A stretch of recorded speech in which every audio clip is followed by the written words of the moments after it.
Good afternoon. Pastor Justin here from Mission Church.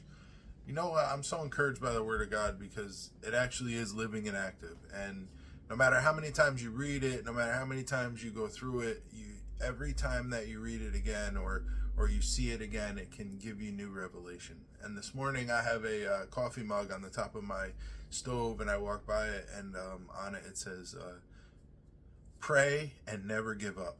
Luke 18:1. And I went and I opened up my Bible and I looked at that parable that Jesus gives in the beginning of Luke 18:1, and Jesus gives this parable about this unjust judge.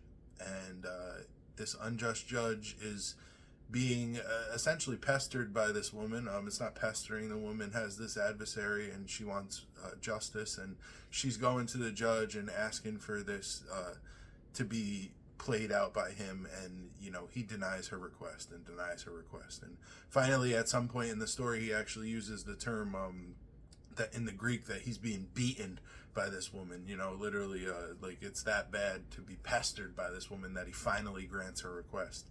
And what Jesus does here in this parable is he gives a comparison of the unjust judge and of God and what God does for us, and that God is nothing like this unjust judge, and he doesn't operate like this unjust judge. So much more so that when we go to God and we continue to ask for things and we continue to go to him in prayer, that how much more would he grant our request? And it gave me great hope. It gave me great hope to hear this story and be reminded of this parable, and it also gave me great hope to remind myself that it is prayer. Prayer is really the answer to all of our problems. And the devil really doesn't want us to pray. That's why it's so hard to pray. That's why every time that you find yourself praying, you either find yourself falling asleep or distracted by some other thought, because the enemy literally would do anything he could to get you to not communicate with God. But the communication with God is where the magic happens, essentially, right? It's where you and God convene in the relationship that you were supposed to have since the creation of time, which is a one-on-one relationship. And there's value in going to God and asking for things every day. There's value in going to God and speaking with him every day. And what prayer does is it changes our hearts.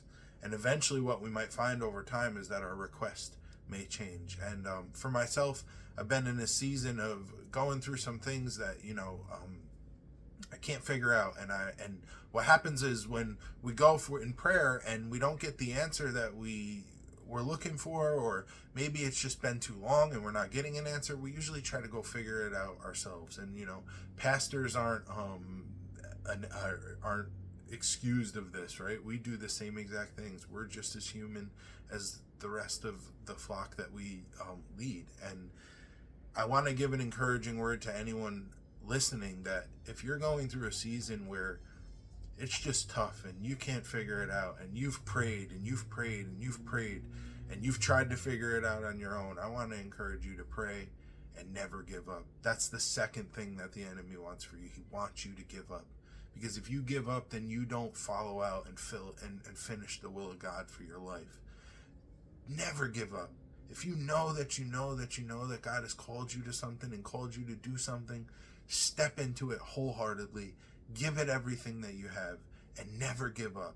But most importantly, cover it all in prayer every day, and never cease to ask God to heal you, to heal you, to heal you, to provide.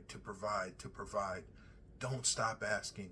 Don't stop going to his feet and praying for the things that you know that you need. And in all of that, maybe our hearts will change, but I know that the will of God will be done. And that's what the enemy doesn't want for your life. I hope that you're encouraged by this word, saints. God bless.